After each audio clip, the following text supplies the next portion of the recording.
Hello and welcome to another episode of Jacob's House of Rock. And as promised in my last episode in my Rickenbacker modding series, or Chickenbacker modding series actually, I said that I'd do a little video talking about how I modified the bridge on this thing. Now, when you get this thing straight from China, the main problem you will find, and this is pretty much only if you're changing the pickups. If you're using the stock pickups, it's not that big a deal. I will have a link in the description below to a YouTuber by the name of ZeroMod, I believe, who did a video of how to mod your pickups from the Chinese base. So just the Chinese pickups to make them work with the spacing on the bridge. But for the purposes of this video, I'll be talking about the bridge in the context of if you're trying to modify it to work with an actual Rickenbacker pickup. So, as you can see on my one, I've now got the strings nicely lined up with the pole pieces on that neck pickup there. It's a little hard to see with the lighting here, but it wasn't like that originally. Now, this is the current spacing, so I'm gonna just quickly move the strings back to their original spacing and I'll show you the difference. See, this is the beauty of the technique that I use, is that you can change the spacing back to the original spacing whenever you like, so there's nothing really stopping you from doing that. And yeah, that's back to the original spacing. So again, my lighting's not the best here, but hopefully you can kind of make it out. Maybe not. Hold on. Okay, so this is the original spacing. Note how, especially on this, the thick E string, how the pole piece doesn't quite line up with the string. It's kind of on the side. I'm sorry it's a little blurry here, but my camera's a little prone to not focusing. Maybe if we turn it on its side, you can get a good impression of what's going on here. So yeah, you see there's that big gap also with this string here, the G string. It doesn't quite go over the center of it, and that one actually sounds pretty good, but the low E, it tends to be a little quieter if you play it like this, which is a bit of a problem, and it also looks pretty off. A lot more in person, I'd say, than on camera right here, actually. Oh god, sorry about the camera flying around. But there's probably a better angle. You can really see that E string, that thick E string right here, is not over this pole piece. And what I did, and what I'm going to show you in a couple of stills from my process, is I filed little grooves in these metal saddle pieces here. These are just loose. This bridge is made of a lot of loose pieces which are just held down in place by the strings, which is kind of odd, but that's how it's made. And I just took these out of the bridge and I just used a saw, just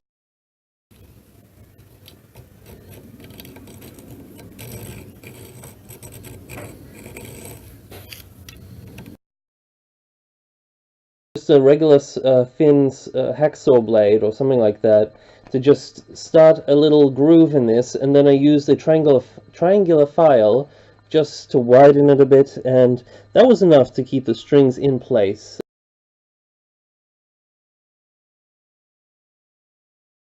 And aside from it being a little tricky, like you can see here, that groove there, but some of these needed the groove to be really close to the existing groove. And fortunately I didn't have to do anything to this one because it was perfectly over that pole piece, as you can see here. And there wasn't really much problem with the bridge pickup. That one was pretty much always secured in place above the strings because it was so close to the bridge that the string spacing didn't have much impact on it. So I wasn't too worried about this one, but the neck pickup really needed that help. Plus, the bridge pickup you could raise higher, so you get more output anyway. Because another problem is that the strings, since the neck needs some work, the strings needed to be raised a little bit to stop some fret buzz. But I'll be doing work on that in the next episode, so you'll get to see me fret leveling for the first time, and hopefully that goes well. These aren't the worst, but they really could be better. But anyway, so as you can see, all that I really did was I cut a groove in the saddle, and then, hold on, I just need to loosen this string a bit more. So you can see that all I did is I just moved the string over on a little groove which I carved into the saddle, and now it sits over this piece. Not perfectly, but I didn't want to move it too close in this direction, because then I'd have to adjust this string to go more into this, like I'd have to adjust all of these strings to have the same spacing, because it's important for them to be over the pickup properly, to have the same spacing, and just for ergonomics. So it doesn't really matter, it's a lot better than it used to be. That's basically my point. This one's still a little tight.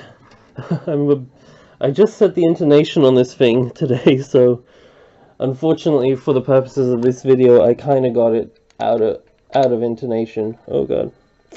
And the focus is all off, but yeah, you can see these bits here are free floating, and so are these little pole pieces. Not pole pieces, but they look similar to pole pieces because they are little cylinders that are also separate. So I'll just show you that.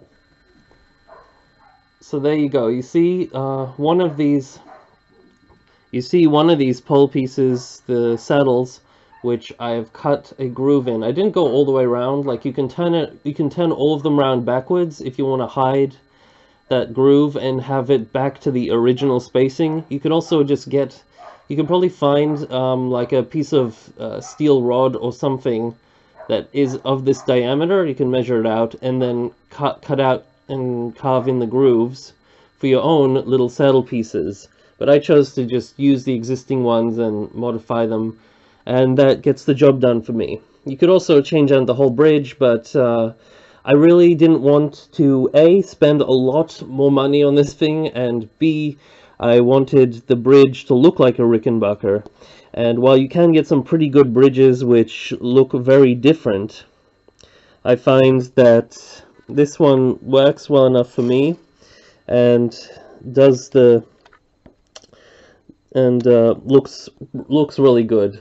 I mean, you can get like Hipshot do Rickenbacker style bridges, and you might be able to find a second-hand used Rickenbacker bridge, but this one does the job. I'm happy with it, and the string spacing works, and that really helps with the output. So yeah, there you go, guys.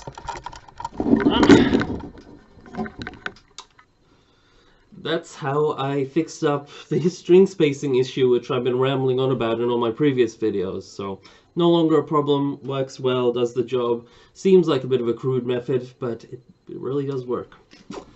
In my next video, I don't know when it will be because I'm waiting for supplies, some tools to arrive, a straight edge, some steel rulers that I can turn into yeah, like a straight edge, not straight edges, and a leveling beam.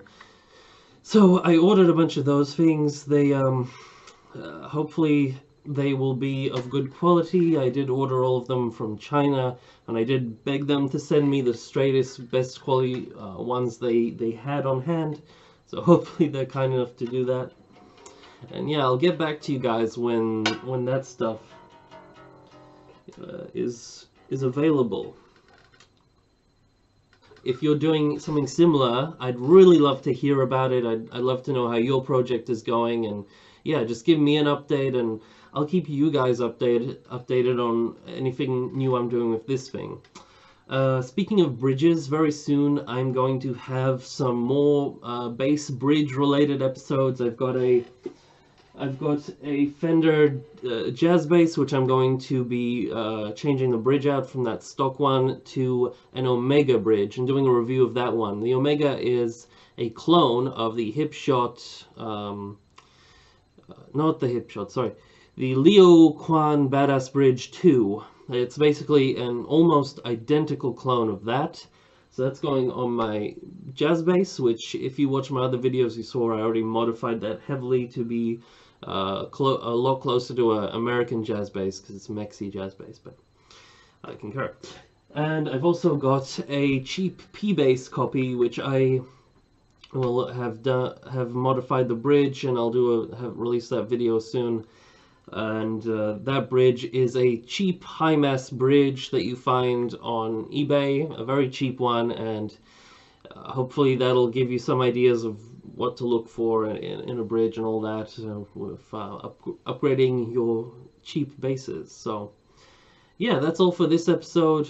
Peace out, guys. Keep on rocking. And again, if you like this video and if it was helpful, let me know and just give me ideas and suggestions of what I can do next. I have a whole lot of other projects on the way, but this series with this bass has really caught on, and it's gone so well. And I kind of feel bad that a lot of these last few episodes have been very rushed and a bit messy. So in future, I might do like a conclusion sort of episode where I go over the whole process again and edit it properly and make it all nice and fancy for you guys. So if you like the idea of that, do let me know. If you think that's unnecessary, also let me know. So yeah, peace out, guys. Keep on rocking. Over and out.